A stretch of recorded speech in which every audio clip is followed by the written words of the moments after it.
জীবনের কোনো পরিস্থিতিতে যদি এই দৃশ্যটা আপনার সামনে আসে যে আপনি যাদের থেকে সাপোর্ট পাওয়ার আশা রাখার পরও সাপোর্ট পাচ্ছেন না, আপনরাই দূরে সরে যাচ্ছে, মনে রাখবেন আপনার আল্লাহ আপনার উপর দয়া করা শুরু করেছেন। সুবহানাল্লাহ। ওই বিপদ থেকে আপনি যাদের সাপোর্ট নিয়ে উঠতে চাচ্ছেন, রব চাচ্ছেন আপনাকে কেউ না করুক সাপোর্ট, আপনার আল্লাহই স্বয়ং আপনাকে সাপোর্ট করতে চাচ্ছে বলেই মানুষকে দূরে সরাই দিচ্ছে। সুবহানাল্লাহ। জীবনে যদি কখনো দেখেন কাছের মানুষ দূরে সরে যাচ্ছে, বেঈমানি করছে, দুই নম্বরই করছে, চোখ উল্টাই ফেলছে, আপনি বুঝে নেবেন আল্লাহ তাআলা আপনাকে দুনিয়ার আসল চিত্র দেখাচ্ছে। আপনি যেন বুঝতে পারেন আপনার আপন বলতে আল্লাহ ছাড়া, আপনার আপন বলতে আপনার নবী ছাড়া আসলে আর কেউ নাই, আসলে কেউ নাই, আসলে কেউ নাই। আপনার ভালোবাসার অধিকার পাওয়ার একমাত্র আল্লাহর আছে, স্রষ্টা হিসেবে নবীর আছে। আপনার উম্মত হিসেবে আপনি ভালোবাসবেন আপনার নবীকে, আপনি আল্লাহকে ভালোবাসবেন, আপনার নবীকে ভালোবাসবেন। এই বুঝটা দেওয়ার জন্য আল্লাহ অনেক সময় দুনিয়ার এই বাস্তবতা আমাদের সামনে এনে দেয়। অনেক ভাই বোন, ভাই ভাই এমনও আছে মানুষের কথার ফাঁদে পড়ে, ভুল বোঝাবুঝির কারণে কিংবা মেজাজ গরম থাকার কারণে, দুই চারটা কথার শিকার হওয়ার কারণে হয়তো কোনো একটা সময় দূরত্ব হয়েছে, কিন্তু এখন একজন আরেকজনের সাথে মিলতে চায়, বসতে চায়। ওনাদের মাথায়ও চলে আসছে বাঁচবো আর কয়দিন, বুড়া তো হয়ে গেছে, কিন্তু ভাইকে এখনো বুকে জড়াতে পারলাম না, অনেক দিন হয়ে গেল। বড় ভাইয়ের মনও সে তৃষ্ণা থাকে, ছোট ভাইয়ের মনও সে আকাঙ্ক্ষা থাকে, কিন্তু অনেক দিনের দূরত্বতার কারণে, লজ্জাবোধের কারণে তারা মিলতে পারে না। আমি আমার ভাইদেরকে, যুবক ভাইদেরকে অনুরোধ জানাবো, যদি এরকম কোনো ফ্যামিলি কন্ডিশন হয়, আপনারা যুবকরা মিলে, ভাইরা মিলে, চাস্তো ভাই জাত্তো ভাইরা মিলেই আপনারা উদ্যোগটা নেন, ভাই ভাইকে যেন জড়াই ধরতে পারে, ভুল বুঝাবুঝি যেন শেষ হয়ে যায়। কথা বলেন ঠিক কিনা? বান্দা বান্দাকে মিলানোর কাজ করবে, আল্লাহ সেটা দেখে গুনাহ মাফ করে দিবে। সুবহানাল্লাহ। আমি শুনি না, আরো জোরে বলেন। মিলে থাকেন, কেউ মিলে থাকতে না চাইলে তার আল্লাহরে সে জবাব দিবে। আপনার পক্ষ থেকে আপনি ক্লিয়ার থাকেন, মানুষের উপকার করবেন, থ্যাংক ইউ পাওয়ার আশা রাখবেন না, করতেই থাকবেন। কেন? সে আপনার রবের বান্দা, আপনি বান্দার জন্য করবেন, ওই বান্দার আল্লাহ আপনার জন্য করবে। আমরা অনেক সময় বলি তার এত উপকার করছি, সে আমার সাথে ডাইরেক্ট চোখ উল্টাই ফেলছে, বা এটা দুনিয়ার নিয়ম। আল্লাহ তো এটাই বুঝাতে চায়, এটা দুনিয়া, এটা জান্নাত নয়। আল্লাহর কাছে সবসময় একটা ফরিয়াদ করবেন, আল্লাহ তুমি আমাকে যতদিন ইচ্ছা এই দুনিয়ায় রাখিও, কিন্তু সে থাকাটা যেন তোমার পছন্দের হয়। আল্লাহ যতদিন আমার নিঃশ্বাস চলবে, সেই নিঃশ্বাসটা যেন তোমার পছন্দের সময় কাটে।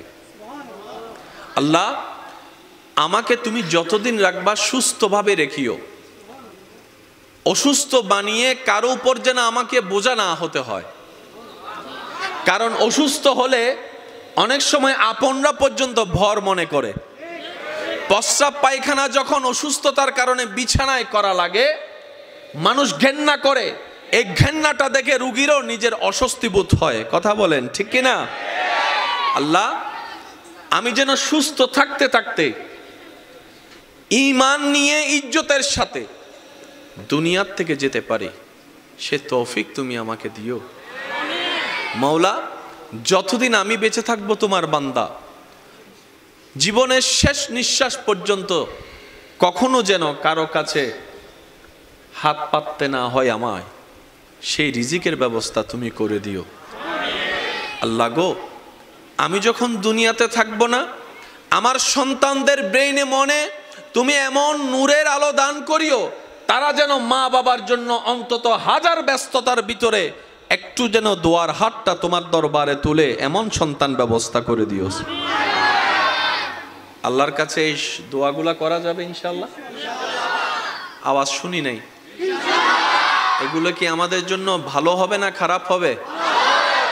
যত উত্তম দোয়া আছে, সবচাইতে উত্তম দোয়ার মধ্যে এগুলা অন্যতম উত্তম দোয়া। কি বলেন আপনারা? একমত আছেন তো সবাই? সবাই একমত আছেন তো? কারণ আমরা ইজ্জতের জীবন চাই, বেইজ্জতি হয়ে মরতে চাই না। কথা বলেন ঠিক কিনা? আমরা মানুষের উপকার করে মরতে চাই, কারো উপর বোঝা হয়ে অপমানিত হয়ে মরতে চাই। আল্লাহ পাক আমাদের সবার উপর সে দয়া দান করুক, আমিন। ফাজকুরুনি আযকুরুকুম, ফাজকুরুনি আযকুরুকুম। আপনি নীরবে একা রুমে বসে আপন রবকে ডাকছেন, জিকির করছেন, ওখান থেকে রব ডাক দিয়ে বলে, বান্দা ফাযকুরুনি আযকুরুকুম, তুমি আমাকে ডাকো, আমি তোমার ডাকে উত্তর দিয়ে দিব। সুবহানাল্লাহ। বান্দা তুমি আমাকে ডাকতে থাকো, আমি আল্লাহ তোমার সমস্যাকে সমাধান করে দিব। সুবহানাল্লাহ। বান্দারে রিজিক কমতি হয়ে তুমি ডাকতে থাকো, আমি আল্লাহ রাজ্জাক তোমাকে রিজিক দিয়ে ভরপুর করে দিব। বান্দা যখন ডাকতে থাকে গভীর রাতে, রব্বুল আলামিন জিজ্ঞেস করে ফেরেশতাকে, ও ফেরেশতা, আমার বান্দা এভাবে ডাকছে কেন? তার কিছু প্রয়োজন আছে কিনা জিজ্ঞেস করো, আমি আল্লাহ দান করতে প্রস্তুত। সুবহানাল্লাহ। কারো ডাক রব আশা করে না। আমি আমার জায়গা থেকে যত সহজভাবে বলা যায় আমি চেষ্টা করছি, বাকিটা ওয়ামা তৌফিক ইল্লা বিল্লাহ, আল্লাহ যতটুকু দয়া করেন। কারণ সবার বলা বুঝ এক, বলেন না, সবার বলা বুঝা এক। তবে আমি আমার প্রেমিক ভাইদের কাছে একটা জিনিস জানতে চাই, আমরা কি লস চাই নাকি লাভ চাই? বেইজ্জত চাই না ইজ্জত চাই? অশান্তি চাই না শান্তি চাই? মাথা নিচু করে বাঁচতে চাই নাকি মাথা উঁচু করে বাঁচতে চাই? এই জিনিসগুলা যাদের দরকার, আজকের আলোচনা তাদের জন্য। সুবহানাল্লাহ বলেন। ঠিক বললে সওয়াব হবে কিনা আমার জানা নাই, কিন্তু সুবহানাল্লাহ বললে কল্পনার বাইরে সওয়াব।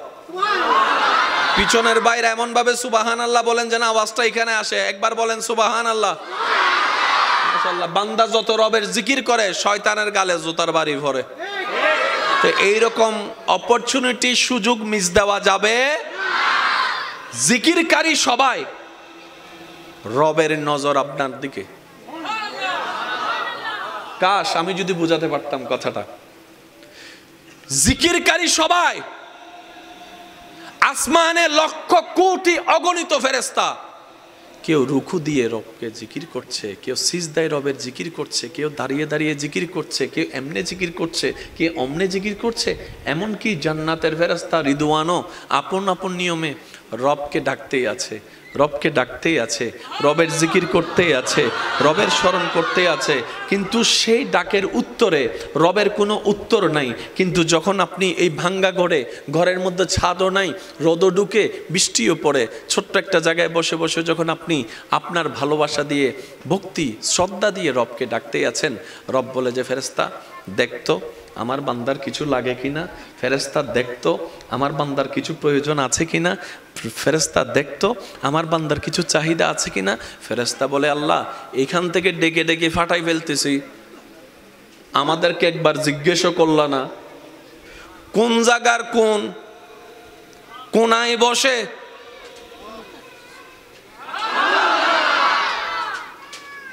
আশেকদের একটু মনের কানটা চাচ্ছি। পুরা সৃষ্টি জগতে পৃথিবী অনেক বড়, কিন্তু সূর্যের সামনে পৃথিবীকে রাখলে একটা ডিমের মতো। ওই বিশ্বজাহানের স্রষ্টা ফেরেশতাকে বলছে দেখতো আমার বান্দার কিছু লাগে কিনা। এবার ফেরেশতাই বলে, আল্লাহ সিদরাতুল মুনতাহায় তোমাকে জিকির করা হয়, প্রথম আসমান দ্বিতীয় আসমান সব জায়গায় তোমার জিকির, সূর্য করে তোমার জিকির, চন্দ্র করে তোমার জিকির, নেপচুন করে তোমার জিকির, প্লুটো করে তোমার জিকির, গ্যালাক্সি করে তোমার জিকির, এত সৃষ্টি তোমার জিকির করে। কারো কিছু প্রয়োজন আছে কিনা তো জিজ্ঞেস করো নাই। কোন জায়গার কে? এই বিশ্বের মধ্যে সূর্যের চাইতে অনেক গুণ ছোট পৃথিবী। এই পৃথিবীর মধ্যে কিছু দেশ, কিছু মহাদেশ বাংলাদেশকে গিলে খেয়ে ফেলতে পারবে এমন অনেক মহাদেশ আছে। এত বড় বড় মহাদেশের চাইতে ছোট একটা দেশ, এই দেশের 64 জেলার একটা জেলা, এই চট্টগ্রামের এতগুলা থানার একটা থানা। জোরে বলেন, আরো জোরে। এই থানার এতগুলা জায়গার মধ্যে একটা জায়গার কোণার মধ্যে বসে আছে, আর তুমি ওখান থেকে শুনছো। রব বলে যে ফাজকুরুনি আজকুরুকুম, আমি ওয়াদা করেছি আমার বান্দার সাথে, বান্দারে তোর ডাকতে দেরি হবে, আমি রবের উত্তর দিতে দেরি হবে না। ফাজকুরুনি ফাজকুরুনি ফাযকুরুনি, বান্দা তুই আমাকে বিপদে পড়ে স্মরণ কর। আযকুরুকুম, আমি তোকে বিপদ থেকে উদ্ধার করার মাধ্যমে স্মরণ করব। সুবহানাল্লাহ। ফাযকুরুনি, পারিবারিক অশান্তি হলে আমাকে একবার স্মরণ কর। আযকুরুকুম, শান্তি দিয়ে আমি আল্লাহ তোকে স্মরণ করব। সুবহানাল্লাহ। ফাযকুরুনি, তুই অভাবে পড়ে স্মরণ কর। আযকুরুকুম, আমি সচ্ছলতা দিয়ে তোকে স্মরণ করব। ফাযকুরুনি, তুই অসুস্থ হয়ে স্মরণ কর। আযকুরুকুম, আমি আল্লাহ তোকে সুস্থতা দান করে স্মরণ করব। সুবহানাল্লাহ। ফাযকুরুনি, বান্দারে তুই ঋণের মধ্যে পড়ে আমাকে স্মরণ কর। আযকুরুকুম, ঋণ থেকে মুক্তি করার মাধ্যমে আমি আল্লাহ তোকে স্মরণ করব। ফাযকুরুনি, মজলুম হয়ে অত্যাচারিত যদি হস তুই আমাকে স্মরণ কর। আযকুরুকুম, ন্যায় বিচার করে এর মাধ্যমে আমি আল্লাহ তোকে স্মরণ করব। সুবহানাল্লাহ। ফাযকুরুনি, আশেপাশের পরিবার বাহিরের মানুষের অত্যাচারে পড়ে তুই কষ্ট পেয়ে আমাকে স্মরণ কর। আযকুরুকুম, আমি সেই কষ্টটাকে শান্তিতে রূপান্তর করে তোকে স্মরণ করব, তোকে স্মরণ করব, তোকে স্মরণ করব। বান্দারে তুই সারাটা জীবনে হাজার ব্যস্ততার ভিতরে আমি রবকে স্মরণ করার জন্য কিছু কিছু সময় তুই বের করে নে। আমি আল্লাহ কিছু সময় বরাদ্দ করে দিলাম, যেমন 5 ওয়াক্ত নামাজ। এইভাবে তুই স্মরণ কর। ব্যবসার মাঝে তুই স্মরণ কর, চাকরির মাঝখানে তুই স্মরণ কর, রান্নার মাঝখানে তুই স্মরণ কর, কাপড় ধোয়ার মাঝখানে তুই স্মরণ কর, চলাচলের মাধ্যমে তুই স্মরণ কর, হাঁটার মধ্যে তুই আমাকে স্মরণ কর, বসার মধ্যে স্মরণ কর, শোয়ার মধ্যে স্মরণ কর, খাবার আগে স্মরণ কর, খাবার পরে স্মরণ কর। বান্দারে তুই যদি কোনো রকম দুনিয়ার ব্যস্ত সময়ের অল্প জীবনে আমাকে স্মরণ করতে করতে নবীর প্রেম নিয়ে যদি স্মরণ করতে করতে কবরে আসতে পারস, যেই কবরে তোরে কেউ মনে রাখবে না, আমি আল্লাহর রহমত সেখানে তোকে স্মরণ করব, হাসরও স্মরণ করব। Deal final.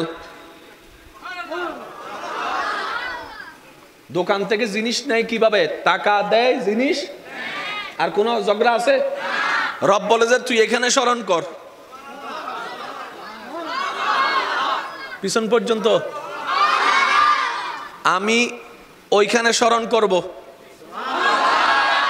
তুই আমার এখানে মনে রাখ, আমি তোর ওইখানে মনে রাখবো। তুই এখানে আমার জন্য কর, ওইখানে আসলে আমি তোর জন্য করব। ডিল। ইন্নামা তারজু রহম ফরিব। Deal deal. এই ডিলটাকে যারা ডিলে রেখে কবরে যেতে পারে, ইজ্জত তাদের জন্য, রহমত তাদের জন্য, সম্মান তাদের জন্য, নবীর সুপারিশ তাদের জন্য। কারো দিকে তাকানোর দরকার নাই, নিজের চেহারা নিজে আয়নায় দেখলে হিসাব সব মিলে যাবে। কি বলেন আপনারা? কথা বলেন ঠিক কিনা? অন্যের শরীরের কাপড়ের দাগ সহজে দেখা যায়, কিন্তু নিজের শরীরের কাপড়ে যে কত দাগ দেখা। আর যদি দেখেও ফেলে কেউ, সেটাকে আমরা বেইজ্জতি পর্যন্ত নিতে দিই না, কথা দিয়ে জিতে যাই। সেটা কি? ইটস নিউ ফ্যাশন, এটা নতুন স্টাইল বের হয়েছে। এটা তো তুই তো মূর্খ সুর্খ গাইয়া মানুষ, তুই তো আর বুঝবি না, এটা একটা ব্রান্ড। নিজের দোষের গুলা ব্রান্ড হয়ে যায়। আর অন্যের ব্র্যান্ডের কাপড়ের দোষ পাইলে বলা যায় এটা ফকিন্নির কাপড়। কথা বলেন ঠিক কিনা? সেজন্য বলা হয় দোষ ধরবেন নিজের, অন্যের করবেন প্রশংসা। রব্বুল আলামিন আপনাকে এমন এমন জায়গা থেকে ইজ্জতের ব্যবস্থা করে দিবে, আপনি কল্পনাও করতে পারবেন না, এমন সম্মান ব্যবস্থা করে দিবে। এই বিশ্বাস সবার আছে না নাই? আওয়াজটা আর একটু বড় করে দিয়ে বলেন, আছে না নাই? এবার আমি সবার কাছে একটা প্রশ্ন করব, যার যেটা মন চাই উত্তর দিবেন। এই পৃথিবীতে যা আল্লাহ নিয়ামত দিয়েছেন, যত ধরনের নিয়ামত দিয়েছেন, সবচাইতে যদি উত্তম বড় নিয়ামত যদি আমি আপনাকে জানতে চাই, প্রশ্ন করি যে খাবার, কাপড়, শরীর, জায়গা, সম্পত্তি, জ্ঞান, এই সেই যত নিয়ামত আছে, এর মধ্যে সম্মান সবচাইতে নিয়ামতপূর্ণ আল্লাহর পক্ষ থেকে বান্দার জন্য। এই কথায় কি আপনারা একমত আছেন? সম্মানের চাইতে দামি সম্পদ? সম্মানের চাইতে একটা দামি সম্পদ? একজন রিক্সাওয়ালা মামা, যিনি রিক্সা চালিয়ে দিনমজুর ভাত খায়, উনিও কিন্তু মানুষ থেকে একটু মায়া সম্মান আশা করে। উনিও চায় কেউ যেন ওনাকে তুই করে ব্যবহার না করে। ওনারা মনের একটা ছোট্ট ক্ষুধা থাকে যে মানুষ আমাকে মানুষ হিসেবে মূল্যায়ন করুক, রিক্সাওয়ালা যেন না বলে, রিক্সিওয়ালা যেন না বলে, অটোওয়ালা যেন না বলে। এমনকি যে ড্রেন পরিষ্কার করে আপনার এলাকায়, ওই মানুষের মনের মধ্যে সেই সম্মান পাওয়ার ইচ্ছাটা আছে না নাই? যদিও দিতে জানি না, ব্যর্থ আমরা। আমি আইফোন নিলাম যেন আমি দামি হই সবার চোখে, আমি মার্সিডিজ গাড়িটা নিলাম লোন করে যেন সবার চোখে আমি দামি হই, আমি গুলশানে ফ্ল্যাট নেওয়ার জন্য গ্রামের সব জমি বিক্রি করে দিলাম যেন আমার স্ট্যাটাস লেভেলটা বেড়ে যায়, হাই হয়ে যায়। আমি সাধারণ পোশাক না পরে কোট প্যান্ট টাই পরে চুলগুলোকে এমন করে সমাজে হাঁটছি যেন আমার দামটা বাড়ে। আমি শ্রদ্ধার সাথে বলি, যদি মোবাইল আইফোনের কারণে আপনার দাম বাড়ে, তাহলে তো আপনার চাইতে আইফোন দামি হয়ে গেল, আপনার চাইতে মার্সিডিজ দামি হয়ে গেল, আপনার চাইতে প্রাডো দামি হয়ে গেল, আপনার চাইতে ল্যান্ড ক্লোজার দামি হয়ে গেল, আপনার চাইতে তো গুলশান দামি হয়ে গেল। আপনার কারণে ওরা দামি হওয়া দরকার ছিল, কিন্তু দেখা যাচ্ছে আইফোনের কারণে আমি দামি, মার্সিডিজের কারণে আমি দামি, তার মানে আমার চাইতে এগুলোর দাম বেশি। ভাই, এটা ইজ্জত নয়। ইজ্জত তো সেটা আপনি যেটাতে হাত লাগাবেন সেটাই দামি হয়ে যাবে, আপনি যেখানে বসবেন সেটাই দামি হয়ে যাবে। সুবহানাল্লাহ। আমরা নিজেদের দাম বাড়াই জিনিস দিয়ে, আমরা নিজেদের দাম বাড়াই মোবাইল দিয়ে, গাড়ি দিয়ে, বাড়ি দিয়ে, টাকা দিয়ে, গড়ি দিয়ে, চশমা দিয়ে, কম্পিউটার দিয়ে, এই দিয়ে সেই দিয়ে। তার মানে আমার নিজের কোনো দাম নাই, ওই জিনিসটার কারণে আমি দামি। এবার মক্কা মদিনায় যারা গিয়েছেন এমন কোনো মানুষ এখানে থাকলে একটু হাত তোলেন। মক্কা মদিনা গিয়েছেন। এবার আমার ভাইদেরকে প্রশ্ন করবেন, ওনারা যখন যায় সাদা এহরাম যখন পরে, মানুষ সাদা এহরাম কাফনের কাপড়কে সবাই ভয় পায় কম বেশি, কিন্তু সেটা যখন এহরামের কাপড় হয়ে যায় মানুষের অটোমেটিক একটা শ্রদ্ধা চলে আসে। এবার আপনি সেই এহরামের কাপড়টা পরে চলে গেলেন খানায়ে গরে কাবা। জীবনে প্রথম আপনি সেই কাবাকে আজকে সচক্ষে দেখছেন, যেটাকে বিভিন্ন সময় টিভিতে দেখেছেন, মোবাইলে দেখেছেন, ছবিতে দেখেছেন। হঠাৎ যখনই আপনার চোখের মধ্যে সে কাবার গিলাপ চোখে আসবে, তখন আপনার সেই দিল বলে উঠবে আমার সব পাওয়া হয়ে গিয়েছে, সব পাওয়া হয়ে গিয়েছে। কিছুক্ষণের জন্য মানুষ মুগ্ধ হয়ে এমনভাবে হারিয়ে যায় যে সে কোথায় আছে, আজকে কি বার, আজকে কি বার, ঘড়িতে টাইম কত, ক্যালেন্ডারে তারিখ কত, তার কিচ্ছু খবর থাকে না, মনের মধ্যে কোনো কিছুই থাকে না, শুধু সেই খানায়ে গর কাবার কালো গিলাপটার দিকে দেখেই অপলক নয়নে তাকিয়ে থাকে, মুগ্ধ হয়ে তাকিয়ে থাকে, মুগ্ধ হয়ে তাকিয়ে থাকে, অবাক হয়ে তাকিয়ে থাকে। অনেকে তো এমনও নিজেকে ভাবতে থাকে, কোথায় আমি, কোথায় কাবা, কোথায় আমার মতো নাপাক মানুষ, কোথায় এই পবিত্র কাবা, কোথায় আমার মতো গুনাহগার মানুষ, কোথায় এই দামিগর কাবা, ভাবতে থাকে। আর যখন সে ভাবতে ভাবতে সামনের দিকে যায়, অজর নয়নে পানি ঝরতে থাকে চোখ থেকে, পাগলের মতো সে প্রলাপ করতে থাকে, নিজের ভিতরের আবেগ ভালোবাসা প্রকাশ করতে থাকে। তারপরে সে আস্তে আস্তে তাওয়াফ শুরু করতে করতে বলে, লব্বাইক আল্লাহুম্মা লব্বাইক, লব্বাইক লা শরীকা লাক লব্বাইক, ইন্নাল হামদা ওয়ান নি'মাতা লাকা ওয়াল মুলক লা শরীকা লাক, লব্বাইক আল্লাহুম্মা লব্বাইক, লব্বাইক লা শরীকা লাক লব্বাইক, ইন্নাল হামদা ওয়ান নি'মাতা লাকা ওয়াল মুলক লা শরীকা লাক। আমার সেই উমরা পালনকারী, আমার সেই হজ পালনকারী ভাই হজের উমরার সমস্ত কাজকর্মগুলো শেষ করে সময় বের করে জবলে নূরে চলে যাচ্ছে, গারে হেরার মধ্যে চলে যাচ্ছে, বিভিন্ন দর্শনীয় স্থানের মধ্যে চলে যাচ্ছে, দেখতে যাচ্ছে, দেখতে যাচ্ছে। ভাই কোথায় যাচ্ছ তুমি? বলে যে আমি উহুদের ময়দানে যাচ্ছি, আমি বদরের ময়দানে যাচ্ছি, আমি ওই গারে হেরার মধ্যে যাচ্ছি, আমি জবলে নূরের মধ্যে যাচ্ছি। একটু কল্পনা করে দেখেন কোথায় যাচ্ছেন, দামি জায়গায় যাচ্ছেন। তো দামি জায়গা হলো কিভাবে? আল্লাহর নবী রাসূলের স্পর্শ লেগে জায়গাগুলাই দামি হয়ে গিয়েছে। আপনি আমি দামি হচ্ছে আইফোন দিয়ে, আইফোনের কারণে আমার দাম, আর ওদিকে নবীর শরীর মোবারক লেগে গারে সোর দামি হয়ে গেল, জবলে নূর দামি হয়ে গেল।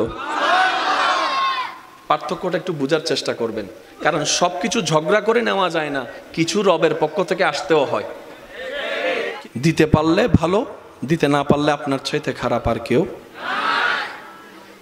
যাদেরকে খুশি করার জন্য আপনি আমি এ পর্যন্ত চেষ্টা করছি, বিশ্বাস করেন তার 10 ভাগের 1 ভাগ পরিশ্রম যদি আল্লাহকে খুশি করার জন্য করতে পারতাম, ওনাকে আইফোন দেওয়ার পরে 2 দিন খুশি থেকে 3য় দিন উনি বলে আইফোন 15 এনে দিছো, 16 বাজারে আসছে, এখন ওইটা দাও। সন্তানকে এটা দিয়েছেন, আরেক সন্তান মুখ বেজার করে বসে আছে। বড় ভাইয়ের সামনের দোকানটা দিছে, আমারে দিছে ভিতরেরটা। অথচ একটা দোকান কিনতে বর্তমানে 40, 50, 60 লাখ টাকা পর্যন্ত খরচ হয়। এটা তার আর মাথায় নেই যে বাবা ফিরে দিছে। সবাই শুধু কেমনে রাগ করা যায়। এবার যে বান্দা নিজের পরিবারকে, স্বামীকে, স্ত্রীকে, মাকে, বাবাকে, সন্তানকে, ভাইকে, বোনকে, পাড়া প্রতিবেশীকে, ব্যবসা চাকরিকে, বিভিন্ন কিছু মেনটেন করতে গিয়ে নিজের সারাটা জীবন উৎসর্গ করেছে সবাইকে খুশি করার জন্য, দেখে যে 2 দিন খুশি হইলে 3য় দিনে নারাজ হয়। আবার অনেক সময় দেখা যায় ডাইন পক্ষ খুশি হলে বাম পক্ষ নারাজ, বাম পক্ষ খুশি হলে পিছনের পক্ষে নারাজ হয়। অনেক সময় দেখা যায় ঘরেরগুলোরে খুশি করতে গেলে বাইরে নারাজ, অনেক সময় বাইরে খুশি করতে গেলে ঘরে নারাজ। এবার সে বান্দা জীবনের শেষ প্রহরে এসে ভাবতে লাগলো, আফসোস কাদেরকে খুশি করতে জীবনে সময় পার করলাম। এটা না করে যদি আল্লাহকে খুশি করার জন্য সময় পার করতাম কতই না উত্তম হতো। এবার মনে মনে প্রশ্ন জাগে, এগুলারে খুশি করতে যদি এত কষ্ট হয়, উনি তো স্রষ্টা, ওনাকে খুশি করতে তো আরও বেশি কষ্ট হওয়ার কথা। হঠাৎ করে একজন আলেমের সাথে সাক্ষাৎ, আল্লাহওয়ালা। উনি বলে, বাবা এত কিছু তোমার করা লাগতো না, তুমি 1000 কিছু দিয়েও যাকে খুশি করতে পারো নাই, এগুলো হচ্ছে মানুষ। আর আমাদের রব তো এত রহমান, বান্দার একটা মনের সিজদা দেখেই খুশি হয়ে যায়। সুবহান। একটা সিজদা যদি মন থেকে জীবনে একবার দিতে পারেন, আরো জোরে মনে রাখবেন ভাইয়েরা, জান্নাতে যাওয়ার জন্য আপনার জীবনের একটা আমলও যদি রবের কাছে পছন্দ হয়। ভাইয়া কয়টা আমল? আমি একদম শেষ পর্যন্ত আওয়াজ চাইবো, কয়টা আমল? এবার এদিকে বলেন কয়টা আমল? এবার সবাই মিলে বলেন কয়টা আমল? আপনার 60-70 বছরের একটা আমল যদি রব বলে যে আমি কবুল করছি, ওই একটা আমল কোনটা সেটা তো জানি না, কবুল হয়েছে কিনা সেটাও জানি না, সেজন্য 5 ওয়াক্ত নামাজ প্রত্যেকদিন পড়তে হয়। সুবহানাল্লাহ। রমজানের রোজা সবগুলা রাখতে হয়। সুবহানাল্লাহ। মানব সেবা প্রতিদিন করতে হয়। কেন? এটা যেন কবুল হয়, এটা যেন কবুল হয়, এটা যেন কবুল হয়, এটা যেন কবুল হয়। একটা আমলেই যথেষ্ট, যেখানে থাকবে ঈমানে ভরপুর, নবীর প্রেম দ্বারা আল্লাহর প্রতি ভয় থাকবে। ওই আমলটাই আপনার জীবন পাল্টাই দিবে, দুনিয়াও আলোকিত করবে, আখিরাতও আলো করে দিবে। সুবহানাল্লাহ। আমি কয়টা আমলের কথা বলছি? এবার আসেন, মনোযোগ আছে? মুসা নবীর একটা উম্মত সারা জীবন গুনাহ করছে, সবাই মনে করছে জাহান্নামী, মরার পরে দেখা যায় জান্নাতে। সুবহানাল্লাহ। শুনি নাই? মুসা নবী জিজ্ঞেস করলেন, আল্লাহ সবার ধারণা তো সে জাহান্নামী, জান্নাতে হলো কিভাবে? এতটুক তো জানি কোনো না কোনো কারণ তো নিশ্চয়ই আছে, কারণ তুমি তো দয়াবান, তুমি তো কারণ খুঁজতে থাকো, বান্দা কিছু একটা করুক যেটা দেখে তুমি আল্লাহ সব গুনাহ মাফ করে জাহান্নামীকে জান্নাতি বানায় দিতে পারো। সুবহানাল্লাহ। তো মুসা নবী জিজ্ঞেস করার পর আল্লাহ পাক বললেন, হ্যাঁ মুসা, কথা সত্য, তার জীবনের বেশিরভাগ আমল জাহান্নামী, কিন্তু সে মরার আগে এমন একটা কাজ করছে,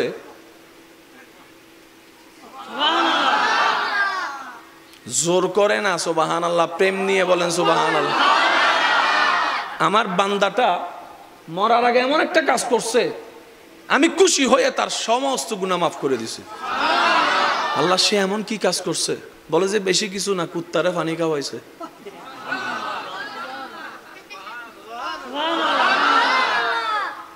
আল্লাহ কুকুরকে পানি খাওয়ানোর কারণে সারা জীবনের গুনাহ মাফ। রব বলে যে আমার সৃষ্টির প্রতি যে দয়া করে আমি তার প্রতি দয়া করি। এবার বান্দা যখন হাদিসটা বুঝলো, এবার তার মনের মধ্যে একটা তুফান সৃষ্টি হয়ে গেল। হায় রে হায়, আমার বাবাও তো রবের বান্দা, আমার মাও তো রবের বান্দা, আমার স্ত্রীও তো রবের বান্দা, আমার স্বামীও তো রবের বান্দা, আমার ভাইটাও তো রবের বান্দা, আমার বোনটাও তো রবের বান্দা, আমার প্রতিবেশীও তো রবের বান্দা, রিক্সা যে চালায় সেও তো রবের বান্দা, সিএনজি যে চালায় সেও তো রবের বান্দা, যে ড্রেন পরিষ্কার করে সেও তো রবের বান্দা। আমার ডাইনে রবের বান্দা, বামে রবের বান্দা, সামনে রবের বান্দা, পিছনে রবের বান্দা। আর সৃষ্টির প্রতি দয়া করলে তো স্রষ্টা খুশি হয়। এবার বান্দার যখন সে বুঝ চলে আসলো, সে আর আগের মতো বউয়ের সাথে রাগ দেখায় না, ঝগড়া করে না, তালাকের ভয় দেখায় না, যৌতুক নিয়ে মারামারি করে না, কথায় কথায় আর রাগারাগি করে না। সে চিন্তা করে সে তো আমার রবের বান্দা, তার মন খুশি করতে পারলে আমার আল্লাহ খুশি। এবার বউয়েরও চিন্তা হচ্ছে এটা তো শুধু আমার স্বামী নয়, এটা আমার রবের বান্দাও, তো আমার রবের বান্দার সেবা করলে তো ওই বান্দার রবে তো আমাকে দান করবে। এবার বউয়ের চিন্তা হলো স্বামী আমার রবের বান্দা, স্বামীর চিন্তা হলো বউ আমার রবের বান্দা, এবার বাইয়ের চিন্তা হলো বাই রবের বান্দা। এখন আর জাগা খাওয়ার লোভ লাগে না, আল্লাহর জন্য সবকিছু উৎসর্গ করতে থাকে। সুবহান। এইভাবেই পরিবর্তনটা আসে। সেজন্য হাদিসে বলা হয় আল হুব্বু ফিল্লাহ ওয়াল বুগযু ফিল্লাহ, প্রেম হবেই শুধু আল্লাহর সন্তুষ্টির জন্য। কারণ আপনি যদি আপনার রবকে রাজি করাই করতে পারেন, করেন, আমাদের কোনো আপত্তি, বলেন আমাদের কোনো আপত্তি।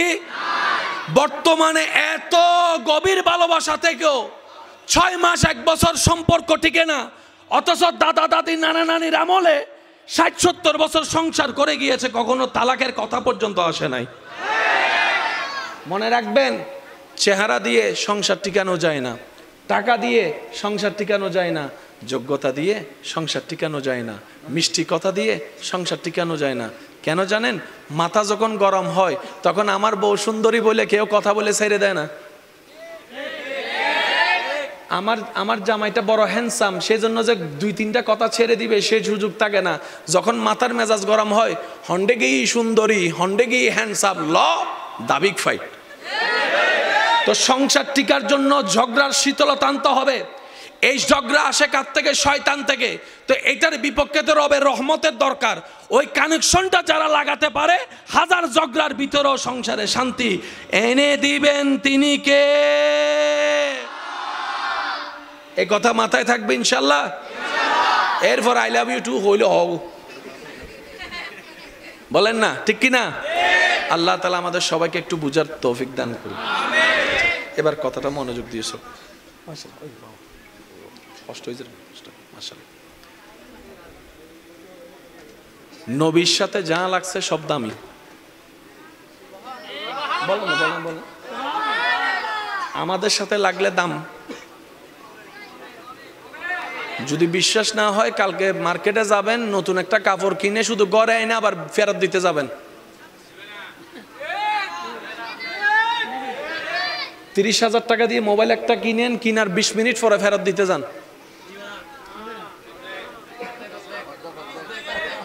মাথো না, মাথো না, মাথো না ভাই, আমারটা রোলেক্স গড়ি 5 কোটি টাকা দিয়ে কিনছি, ইটা হতে 3 কোটি দিবি নে, হ দাম।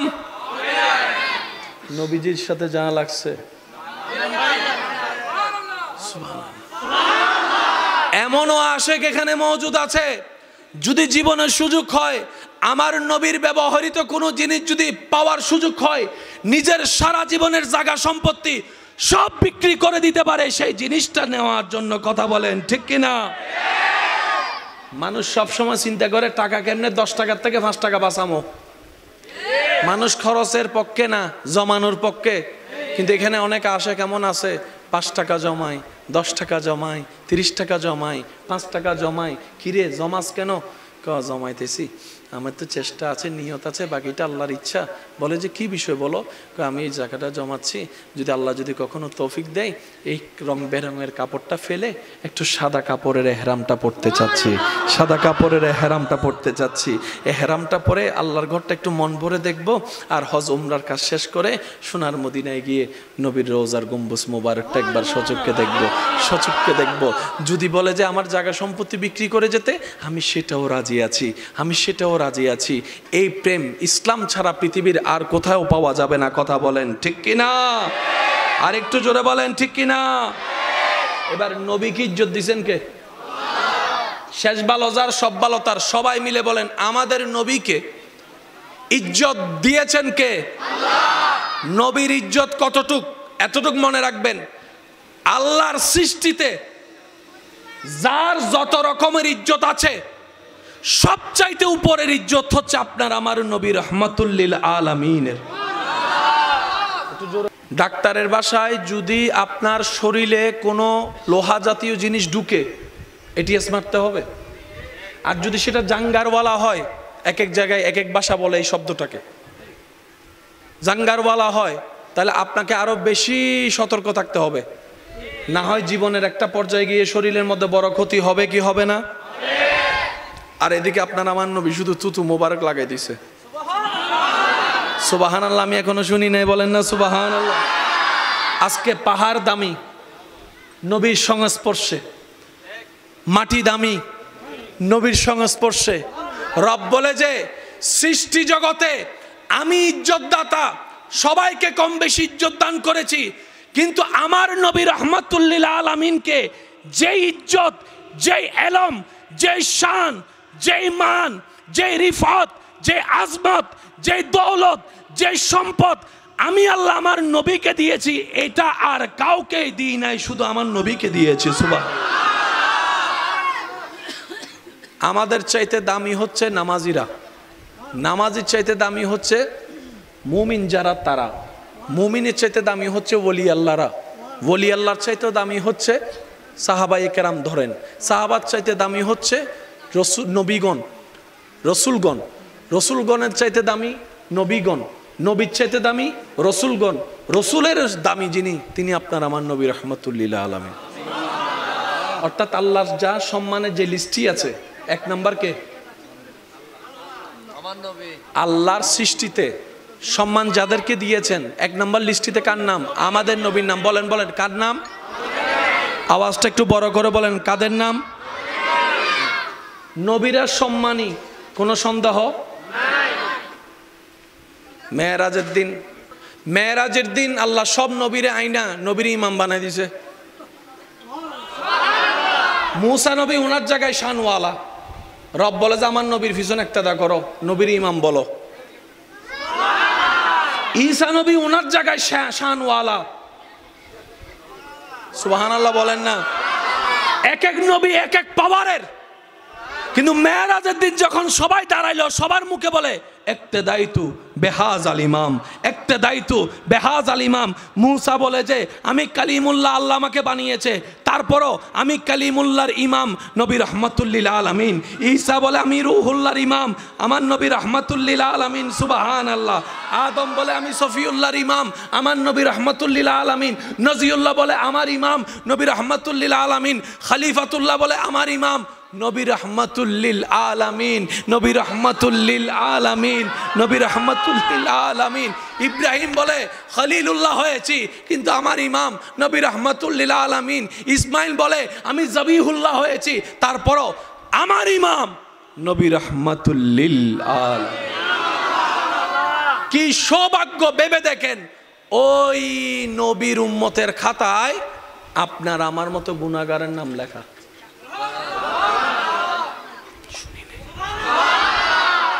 ওই নবীর উম্মতের খাতায় আপনার আমার মতো নাম লেখা, যেখানে নাম লেখানোর যদি যোগ্যতার প্রতিযোগিতা হতো,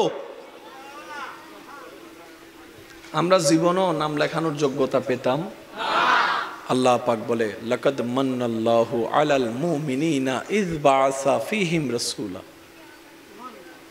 আমি আল্লাহ তোমাদের উপর বড় দয়া অনেক করছি, কিন্তু সবচেয়ে বড় দয়া করছি আমার নবীকে তোমাদেরকে দান করে। আল্লাহ তাআলা সবচাইতে ইজ্জত দান করেছেন কাদের? নবীকে। এটা নিয়ে কারো কোনো দ্বিমত? এই ইজ্জত হাসরের ময়দানও থাকবে আমার নবীর হাতে, আমাদের নবীর হাতে। হাসরে সব আল্লাহর বান্দা উঠবে কি উঠবে না? সবার প্রথম যিনি হাসরে উঠবেন তিনি আপনার আমার নবী রাহমাতুল লিল। হাসরের ময়দানে নবীজি সর্বপ্রথম উঠে জিব্রাইলকে বলবে, ইয়া আখি জিব্রাইল, ও আমার ভাই জিব্রাইল, আমার উম্মত কোথায়, আমার উম্মত কোথায়? জিব্রাইল বলবে, ইয়া রাসূলুল্লাহ, সবে মাত্র শুরু হচ্ছে, যে প্রধান অতিথি আপনি, আপনাকে দিয়ে জাস্ট স্টার্ট হচ্ছে, এখনো কেউ উঠে কিন্তু নবী তখনও বলবে জিব্রাইল আমার উম্মত কোথায়, আমার উম্মত কোথায়, আমার উম্মত কোথায়। জিব্রাইল বলবে ইয়া রাসূলুল্লাহ, উম্মতের ভালোবাসার অনেক নবী দেখছি, কিন্তু আপনার মতো এমন ভালোবাসা দেখি নাই, দেখি নাই। দেখেন আপনার আমার আল্লাহকে রাজি করতে 5 ওয়াক্ত নামাজ লাগবে কি লাগবে না? সাথে তাহাজ্জুদের নামাজ, আওয়াবিলের নামাজ, ইশরাকের নামাজ, বিভিন্ন নফল রোজা, ফরজ রোজা, দান সদকা, আর মাঝে মধ্যে রাতে দাঁড়াই দাঁড়াই নামাজ পড়াও লাগবে কি লাগবে না? আপনি আমি যখন রবকে খুশি করার জন্য দাঁড়াই দাঁড়াই নামাজ পড়ি, রব বলে যে আরো ফর, আরো ফর, আরো ফর। আল্লাহ ফা ব্যথা করতেছে, কয় আরো ফর। আল্লাহ কোমর ব্যথা করতেছে, কয় বসে বসে হইলেও ফর, আরো ফর, আরো ফর। পক্ষান্তর আপনার আমার নবী মা আয়েশা সিদ্দিকা বলে, নবীজিকে অনেক সময় আমি দেখতাম রাত্রেবেলা এতক্ষণ সময় নামাজে দাঁড়ায় থাকতেন, নবীজির পা মোবারক ফুলে যেতেন, পা মোবারক ফুলে যেতেন, পা মোবারক ফুলে যেতেন। তারপরও নবী দাঁড়ানো বন্ধ করতেন না, রুকু বন্ধ করতেন না, সিজদা বন্ধ করতেন না। মা আয়েশা সিদ্দিকা যখন জিজ্ঞেস করলো, নবীজি বলে আল্লাহ পাক আমাকে না চাইতে এত নিয়ামত দান করেছে, নবীদের ইমাম বানিয়ে দিয়েছে। সুবহানাল্লাহ। ইন্না আ'তাইনাকাল কাউসারের মালিক বানাই দিয়েছে। ওয়ামা আরসালনাকা ইল্লা রাহমাতাল লিল আলামিনের তাজ পরিধান করে দিয়েছে। ইন্না আরসালনাকা শাহিদান ওয়া মুবাশশিরান ওয়া নাযীরা ওয়া দাঈয়ান ইলাল্লাহি বিইذনিহি ওয়া সিরাজাম মুনীরা। আমার আল্লাহ আমাকে এত দয়া করছে, আমি কি আল্লাহর একটু শুকরিয়াকারী বান্দা হব না? শুকরিয়া আদায় করব না? শুকরিয়া করব না? তো মা আয়েশা সিদ্দিকা বলে ইয়া রাসূলুল্লাহ, করতে তো নিষেধ করছি না, কিন্তু আপনি যেভাবে দাঁড়াচ্ছেন পা মোবারক তো ফুলে যাচ্ছে। তখন নবীজি বলে আমার পা মোবারক ফুলার যে ব্যথা অনুভব করার, সে ব্যথাই তো আমার অনুভব হয় না, কারণ আমি যখন নামাজে দাঁড়াই রবের প্রেমে আমি বিভোর হয়ে যাই, রবের প্রেমে বিভোর হয়ে যায়। দুনিয়ার টাইম সময় কোনো কিছুই তো আমার মনে থাকে না, পায়ের ব্যথা তো বহু দূরের কথা। আল্লাহ তাআলা সেই দৃশ্যকে দেখে নবীকে বলে ও হাবিব, ও রহমাতুল্লিল আলামিন, আপনাকে নামাজ পড়তে আমি নিষেধ করছি না তো, আপনি আমাকে রাজি করতে সবসময় চান সেটা আমি জানি, আপনি আমার ইবাদত করতে চান সেটা আমি জানি। আপনি অনেক সময় এমনও রোজা রেখেছেন যেখানের মধ্যে আপনি ভালো করে ইফতারি পর্যন্ত করেন নাই, সেহরি পর্যন্ত করেন নাই, আমাকে খুশি করার জন্য। ও নবী, আমি খুশি আছি তো, আমি খুশি আছি তো, আমি খুশি আছি তো, আপনার এত নামাজ রোজা করার দরকার নাই তো, আপনি আমি খুশি আছি তো।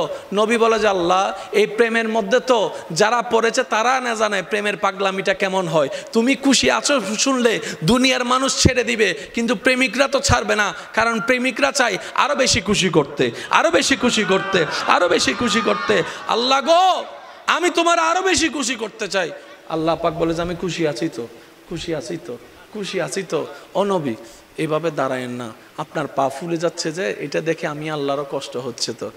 আল্লাহ পাক কোরআনের আয়াত নাজিল করে দিলেন, কুমিল লাইল, কুমিল লাইল ইল্লা কালিলা, ইল্লা কালিলা। হাবিব, সারা রাত দাঁড়ায়েন না, সারা রাত নামাজ পড়া লাগবে না, সারা রাত দাঁড়ায় থাকানো লাগবে না, সারা রাত সিজদা দেওয়া লাগবে না।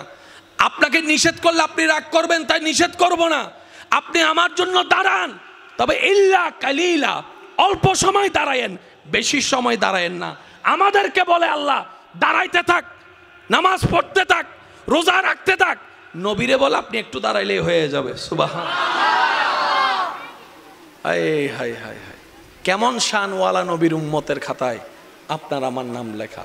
সেই নবীর উম্মত হতে পেরে যারা আনন্দিত, অন্তর থেকে খুশি, তারা একবার বলেন মারহাবা, আরো জোরে বলেন মারহাবা। এবার 2 হাত তুলে দেখায় বলেন মারহাবা। আল্লাহ আমাদেরকে ইজ্জত ধরে রাখার তৌফিক দান করুক। তাহলে সেই নবীর উম্মত মানুষের জায়গা খাওয়া মানায়? এই আওয়াজ ছোট গিয়ে সেই নবীর শানওয়ালা, নবীর শানওয়ালা উম্মত মানুষের জায়গা দখল করা অন্যায়ভাবে মানায়? বোনের জায়গা মেরে দেওয়া মানায়? ভাইয়ের জায়গা খেয়ে ফেলা মানায়? যৌতুকের জন্য কিংবা বিভিন্ন কারণে বউকে অপমান করা মানায়? স্বামীকে কষ্ট দেওয়া মানায়? এতিমের উপর অত্যাচার করা মানায়? সেই উম্মত কেমন হওয়া চাই? এক কথায় বুঝবেন, যে মানুষটা ঘর থেকে বের হলে নেককার মানুষের অন্তরে যার প্রতি সম্মান আসবে, এটাই হচ্ছে সাচ্চা মানুষ। খারাপ মানুষের অন্তরে সম্মান আসা বাহাদুরি নয়, নেককার মানুষের অন্তরে যার প্রতি সম্মান আসে সে হচ্ছে আসল মানুষ। বলেন না সুবহানাল্লাহ। আল্লাহ তাআলা আমাদের সকলের হাজিরি কবুল করুক।